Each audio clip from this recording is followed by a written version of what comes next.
everyone. Welcome back to the show. Hi, Vibes and the mic. I'm your host, Veronique, and today we have a guest. Her name is Nicki, and we're going to talk about reclaiming your life after divorce. She's going to talk about all the challenges she went through with her divorce and how difficult it was, all the emotional roller coaster of rediscovering herself after years of survival mode. She's going to talk about all the hardest moments that led to profound growth, healing, and a renewed sense of purpose, and how now she can help women to go through the same thing she went through. So this is a story of resilience, rediscovery, and empowering others. So let's hear it from Nicki. Hi everyone, welcome back to the show. This is High Vibes and the Mic with Veronique, and today I'm with Nicki. How are you today, Nicki? I am doing really well. How are you? I'm good, thank you very much. So today we're going to talk about the subject of reclaiming your life after divorce. A lot of people went through this, are going through this, and Nicki is helping women, and she's coaching them going through this very difficult experience. So, Nicki, you talk about being very surprised how hard you felt when you got divorced. The thing I was wondering, how long did it take between the end of your marriage and when you actually got divorced? Because it felt like you were still married for a long time, and then you get divorced, and then you realize, oh, I'm divorced now, and you got depressed. So, how long was it between? So I was with my ex for 17 years, and then the divorce process took a couple of years. And it wasn't until, the divorce was finalized. I thought I was healing during those 2 years. I thought I was doing everything I was supposed to be doing and that I was doing really great. And then as the divorce got finalized and things kind of fell into place, I realized I hadn't really stepped into what healing actually was. And so it did take me, honestly, probably another 5 full years. So including the time during my divorce and the healing period, it was about 7 years for me. 7 years. Yeah, that's a long time. Yeah. It was a really long time. I did have a lot happening during that time as well. So it wasn't just my divorce. My mom was diagnosed with dementia and passed away. So I had a lot on my plate that didn't really allow me to focus on my healing from my divorce. So that's part of why it did take me a bit longer. Okay. Yeah. So, you had other issues to take care of. And then when you were settled, you realized, okay, so what do I do now? Who I am? So we're going to talk about this because your divorce was like a turning point in your journey. And so how did you get to coaching, other people? What was the light bulb for you? Oh, I've had a few light bulb moments over the years. So looking back, I was really surprised by how difficult my divorce was, because ultimately it was my decision to leave. And I thought that once I made that decision, that everything else would just fall into place and it would be easy. And again, I did have other things going on at the time, but my divorce, and when I say my divorce, I don't mean the legal side of it. I mean the healing side. My divorce really cracked me wide open, and I felt so many emotions on such an intense level that I didn't know what to do with them. And then so as I healed and learned how to manage those emotions, I started to kind of come through that and look around what was happening around me. And I realized how many other people were going through similar things. And the biggest thing that kind of led me to the coaching piece was, a couple of things. One, I was a mortgage broker, and I'm a mortgage broker. And I first started to narrow my mortgage business down to helping women going through divorces with their mortgages. And so I listened to so many women's stories over the years, and they were really similar to mine. And they were struggling with the intense emotions, and they didn't know what to do with any of it. So all of those things kind of led me to coaching. I've also helped a lot of women in my life through a divorce as well. And so again, the similarities, the intensity, and just realizing that healing and coming out the other side is a choice. We can all get divorced and just stay either in those intense emotions or shove them down and just move on with our life and do our best, or we can choose to heal. And I want more women to choose to heal. Okay, yeah. I mean, there's something that I read on your website that really touched me. You said that when you were married, you completely like mold into your husband and everything he liked and everything he wanted to do, and you put everything you liked on the side. So then when you got divorced, you didn't know who you were anymore. So I think a lot of women do that. They follow more, the husband part, and then when the children are gone, or if the husband is gone, you can feel completely lost. Absolutely. And when I went through it, I say, like, I didn't know who I was, and I lived my life under labels for so long. The labels of his wife, the label of married, just all these different labels. And when you took away those labels, I didn't know who I was. I had given up so much to fit into his life that I lost so many parts of me. I lost my passion. I lost some ambition. I lost the connection I had to people, to myself. I lost so much. And I think I say in that blurb too, because I was actually reading it today because someone had commented on it. So I went back to read exactly what I had wrote. And I talked about how, like, I chose those things. I chose to sell my horse because he wanted me to. I chose to assimilate into his friend group and kind of slowly distance from mine. Like, I chose all of those things. But I feel like as girls, as women, the messaging we get around what's important isn't ever choosing us. It's making sure everybody around us is comfortable. It's prioritizing a romantic relationship, which means prioritizing them, because heaven forbid we say or do something that they don't like, because then we're not prioritizing that relationship, right?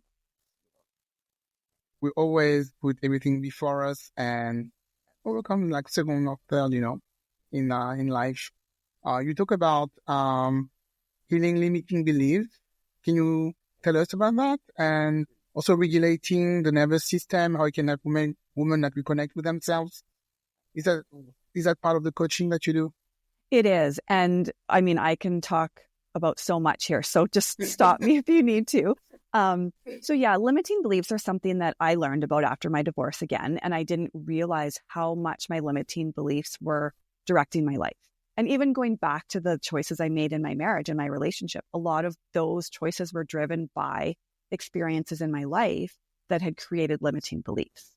So to me, a limiting belief it's almost like a story that we create. So something happens to us. It could be an event, it can be something traumatic, it can be something simple that someone says to us when we're a child. And limiting belief is created by how we internalize that event or whatever it is that person said to us. And what happens when we internalize it is we start making up our own story. We start changing maybe what actually happened. And when we do that, a few things happen because we create this story, and then something else will happen and we'll apply our story to that. And it reinforces that belief that we created. And obviously it's called a limiting belief because it's usually something that holds us back. And what else happens is a lot of times what we're feeling in those moments. So again, if it's something someone said to us, if it's an actual event, whatever it is, we're feeling things, we're creating this story, and we have to stuff some of it down. So we store it in our body. And when we store things in our body, we kind of disconnect from like the neck down and the neck up. So we've got our thinking, our intellectualizing, the logic that we try and logic ourselves into so many different things, right? And we disconnect from what we feel in our body. So those emotions, those stories, they get stored and we get stuck. Is that what you talk about when you talk about trauma? That trauma isn't always what happened to us. It can be stored in the body. That's what you're talking about. Yeah, Dr. Gabor Mate says it best, and I don't know his word for word, but it's basically, trauma isn't what happens to us. It's what happens in our body, right? Mm-hmm. It's how we internalize what happens to us. It's not always the event. And that's why, trauma has definitely become, a word that everyone uses. And so many people think of trauma as this big event. It's coming back from war. It's a car accident. It's, something traumatic that happened. And I think what's happening now is we're realizing it's not, again, about the size of the event. It's what we do with it. It's how we feel it, how we internalize it, how we store it, what story we make up around it. That's what creates the trauma and the limiting belief. Because again, for me, in order for it to be a trauma, it has to be something that we continue to almost hurt ourselves with, right? So something happens to us. If we face it, we deal with it, we release whatever we need to release in that moment. nothing gets stored. And it could still be a huge event, but if we don't store anything from it, it can't come back and hurt us. Is this something that could, from experience, could make you like physically sick? Absolutely. Stress in the body. So, and especially as women, because again, we're taught to people please, we're taught to make sure everybody else around us isn't comfortable. So then we ignore what we're feeling or shove it down. But shoving it down doesn't make it go away. It just shoves it down into our bodies. And then now there are way more women being diagnosed with autoimmune diseases because of how we store our stress or handle our stress. Yeah. So is that, what would be most of the common, limiting belief that you notice with your client? There's definitely a lot. Because I work specifically with women in divorce, a big one is the limiting belief of I am alone. So we feel like, and again, going back to the messaging, we feel like if we're not in a romantic relationship, we're alone. Okay, where does that come from? Where in your story or where in your life did you create this story that you're alone? And why is that still coming up? Another big one is around safety. So whether it's not feeling safe to speak your truth, not feeling safe to, it can be physical safety, but just not being safe in the world in one way or another. A lot of women, and this one was mine, I struggle with being too much. At the same time, I struggle with not being enough. And I think that's a really big one for a lot of women because, again, we're not supposed to speak up. We're not supposed to be loud. We're not supposed to take up space. So when we do, we're too much. Yeah. And then we're never enough because, we just can't be. There's no way that we can be enough in this world, right? Yeah. I've been told I was too much sometimes. Yes. And yeah, I had a big breakup a long time ago. I was with someone for 5 years. And then when we broke up, I never felt that alone in my life. And that loneliness, being single, not having somebody, a real relationship, lasted 7 years. I don't know why, but I think 7 sometimes is a magic number. It seems to be. They call it the 7-year itch. I know 7 years is something, it took me almost 7 years to get over it. But yeah, I felt so lonely. And I was surrounded by friends, by family. But yeah, because I didn't have anybody I could really trust in my life as a love interest. So very lonely. Yeah, and loneliness is very real.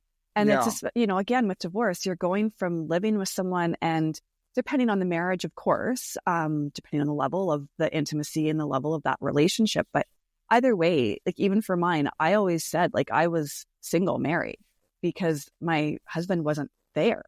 He wasn't there emotionally. He wasn't there physically a lot of the time. He just wasn't present. So even though I was married and sharing a space with him, I was very much alone. But I was still surprised at how lonely I felt after. Again, yeah, surprised by a lot of things after. I wasn't expecting to feel a lot of the things I felt.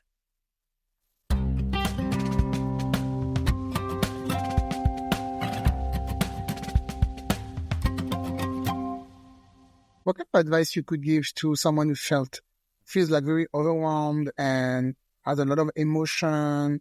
They don't know how to begin with the healing. What would be the first thing, they could do? I would say, and this is a tough one because when we're in that space, when we're feeling that overwhelm, that anxiety, it feels like everything is out of control and we just can't, we have no control. We have no ability, right? Yeah. So the biggest thing, and this is hard, even though it's really simple, is to pause and to breathe. So it's just taking control of your breathing is the first step. That's all it is. Whether you're driving, you get a text from your ex, sends you over the edge. If you can, pull over, obviously, but just start counting your breaths. Breathe in for 4, hold for 4, breathe out for 4, pause for 4. And just do that until you feel yourself starting to calm down. Because a lot of times that overwhelm, again, we're feeling it in our body, but we're up here. And so we're kind of ignoring what's happening in our body. So breathing brings us back into our body. And then once you've been able to breathe and pause and breathe and kind of get a little bit into your body, what I always tell the women I work with is to stop and pay attention to your body. What are you feeling and where? So for me, it used to be in my stomach. Then it moved to my chest. and then it went into my throat because I couldn't communicate. So it's like it got stuck, but I really felt tightness in my chest. Like I felt it physically. So once they can kind of name the location, then it's describe it. Can you give it a color? Is it red? Is it angry? Is it blue? Is it sad? So give it a color, give it a shape, give it anything that can describe the sensation, what you're feeling. And I really find giving it a color and a shape, I don't know why, but again, I think it's just because it makes it tangible. And when something's tangible, it makes us easier to trust it. Yeah, that's a good one. Yeah, I never thought about that before. Would that be part of the method that you have that you call the root cause therapy? Is that would be part of this? Can you explain to us what it is? Yeah. So with root cause therapy, the first thing, I mean, we talk a lot about emotions and what you're feeling, and we rate different emotions on the days that we're meeting so that we can kind of keep track of how you're feeling.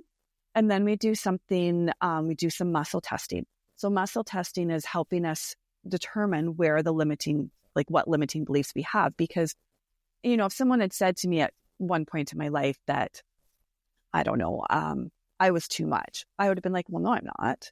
Like, I didn't believe it, right? Like because it's, when it's a limiting belief, it's in our subconscious. We're not always aware of it. So the muscle testing makes us aware of things we might not be aware of. Now, most of the time, as we're doing the muscle testing and something tests that, yes, that is a limiting belief, they go, oh yeah, okay, that makes sense. But again, it's bringing that subconscious to the conscious. So we do the muscle testing to basically determine what limiting beliefs are there. And then we do a guided visualization. We pick one for that particular session. We pick the one that maybe they felt the strongest or that they really want to work on. And we do a guided visualization. And during the guided visualization, yeah, it's like, what are you feeling? Where do you feel it? Can you describe it for me? Like, there's lots that goes along with it. And then we actually dial up the emotion behind it as high as we can, as much as the person can tolerate. And then we work on releasing it from there. Can you do that by Zoom, or people have to come and see you? No, I can do it by Zoom. The muscle test, because the muscle testing, I just need to be able to see you standing. Okay. And then that's all there is to it. Obviously, that's not all there is to it, but I just need to see you standing. And then we go through the different limiting beliefs and see how your body reacts to them. And then, yeah, the guided visualization is just done over Zoom as well. Okay. And so if someone is interested to try this method, the first step will be to contact you. You do the Zoom. Do you have to fill up a questionnaire before, or make an appointment? Yeah. Well, yes and no. So what I usually do is I do a free consultation or a free discovery call. There's so many different terms for it, but essentially it's an hour.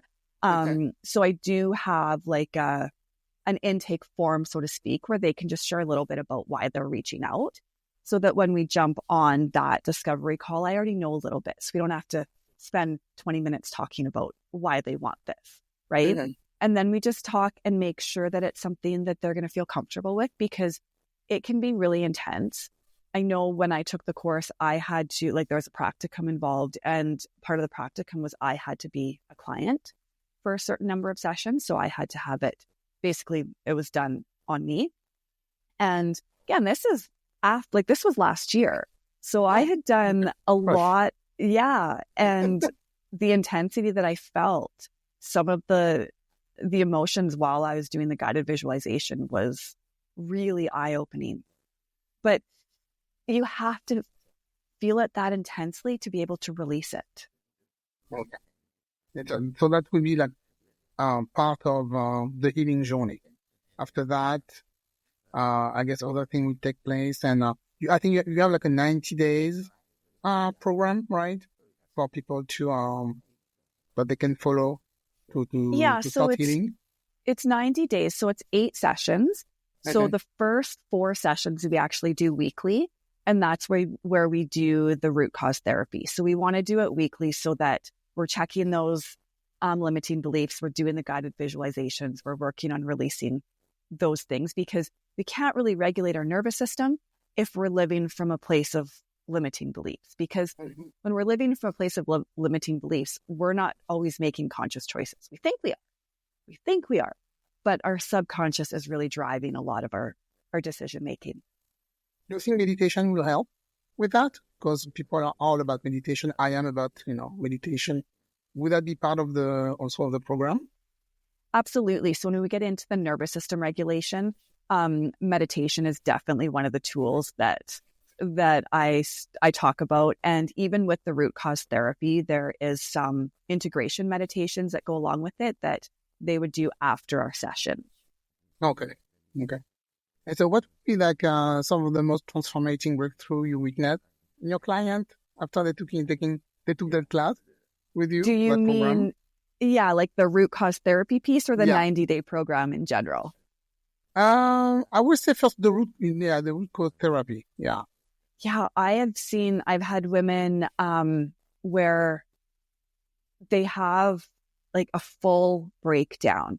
And I don't like the word breakdown. That's why I hesitate. I'm like, what other word can I use besides breakdown? But it really is.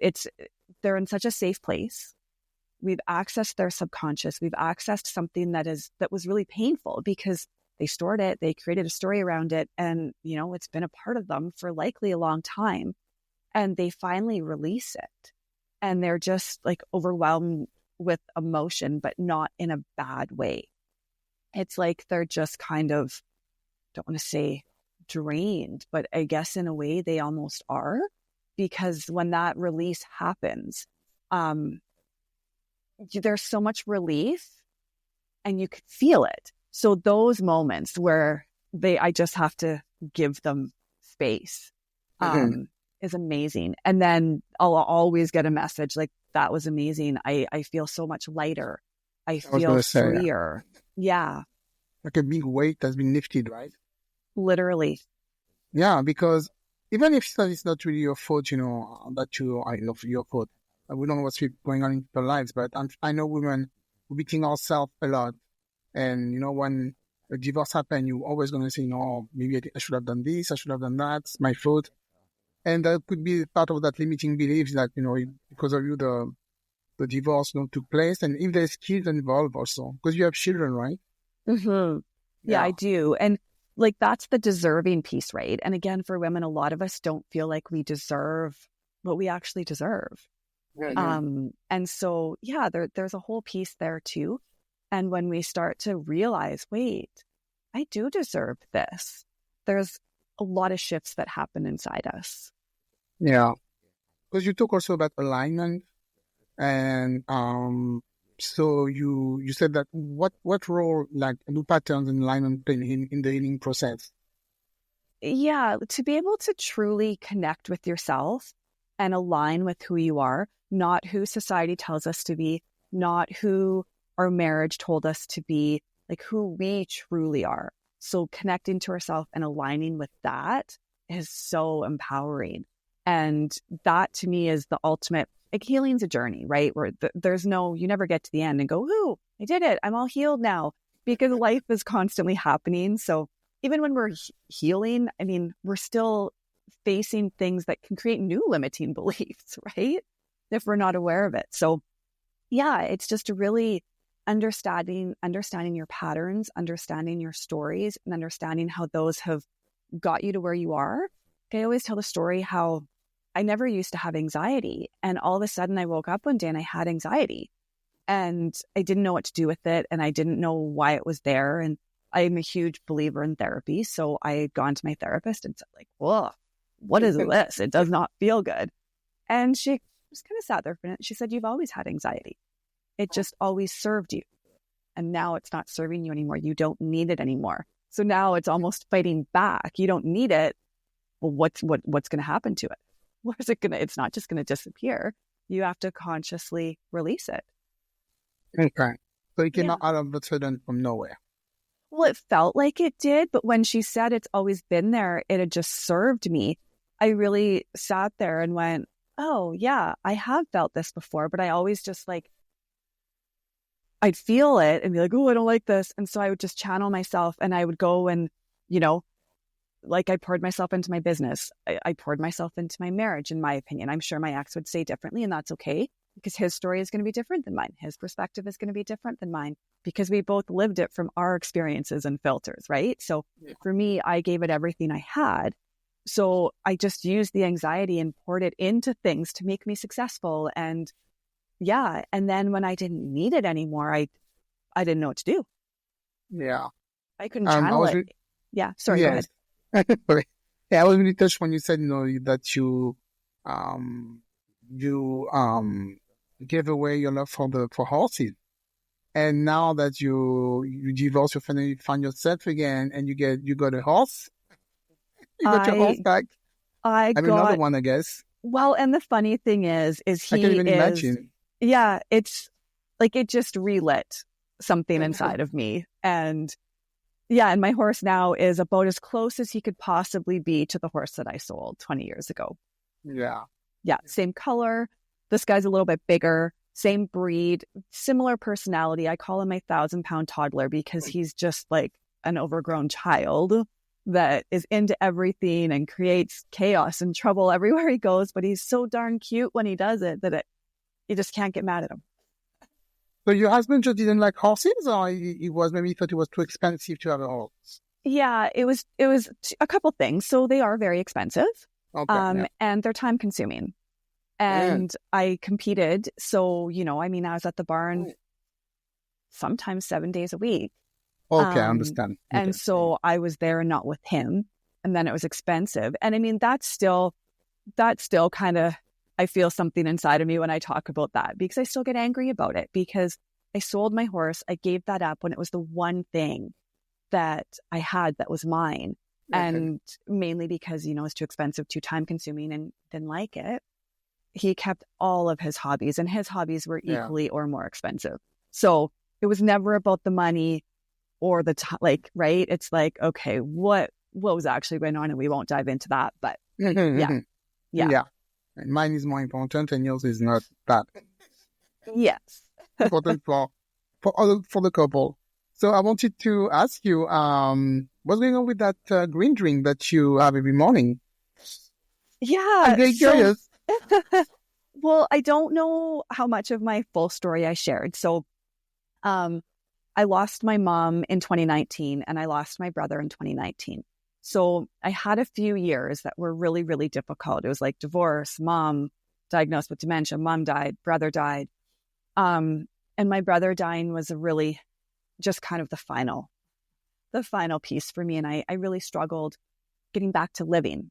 And I remember I was so desperate that I was like, how do I move through my grief? How do I keep living my life? And so I started Googling grief, and it came up gratitude and grief. And so I started understanding that there's gratitude to be found in everything. And then that led me to learning about how just doing one thing for yourself every day. So build one habit can change everything. And I used to drink this green drink, and I quit everything because I was grieving and sad and just couldn't. And I got up one day and looked at the powder. I'm going to make myself my green drink. That's going to be what I do for myself, the one thing. And I did that for about a week, and I started to feel better. And then do it for another week. And then I was like, oh, I think I'm ready to add on to this. Like, maybe I'm not ready to go back to the gym, or I'm not ready to get out fully. And so I would just pick one more little thing and add on. And still every morning I drink my green drink every morning. Yeah. So I used to juice for 3 months in a row. And at night I was drinking so vegetable and all those red, fruits. My skin was glowing. I swear it's magic. It's really everything is in the nature. We don't have to buy all those expensive, creams. Yes. You still have to juice. So now, but the thing is, it's very time consuming. You have to clean everything. It's a lot of things. So I stopped after a while, but I think I'm going to go back to this because I really noticed a difference after a few weeks, that the skin was really better. And it makes you, definitely inside, it makes you feel really better. Well, and it's a couple things. It's obviously the nutrition piece of it, but it's also just doing that one thing for myself that took 1 minute to make every day. Because mine is just a powder, and it's all of the green superfoods that you just would never eat. Yeah. Or they're not available to buy wherever you live, like me in Canada, where there's snow on the ground and it's going to be minus 26 this weekend. Oh my God, I can't even imagine. Oof. Well, minus 28 with the wind chill, actually. But Yeah. And so it's just a green powder that has all the good stuff in it, and put it in some water, mix it up and drink it. Yeah.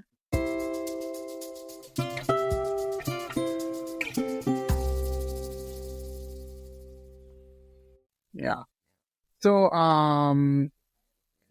if some women, if women are looking to get some therapy, or they want some help from you, how can they contact you and maybe try, to get coached by you and try to get over what they're living right now, like a divorce or separation? How can they contact you? Yeah. So my website is www.healingyouFirstCoaching.com.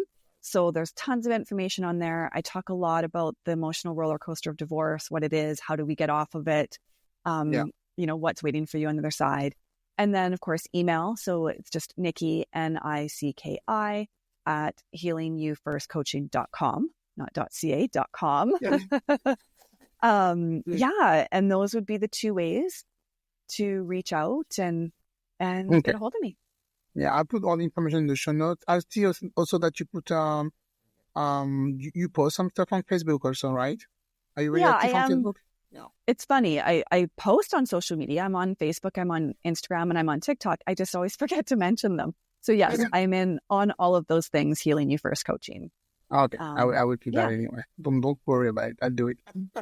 Yeah. And also, like, on my website, I have a free 10-step guide to reclaiming your life after divorce. So that's a really good way for people to kind of get started, is you can download the 10 steps for free and just kind of take a look, and just goes into a little bit of depth on some things that you can do, whether you choose to hire me or someone else.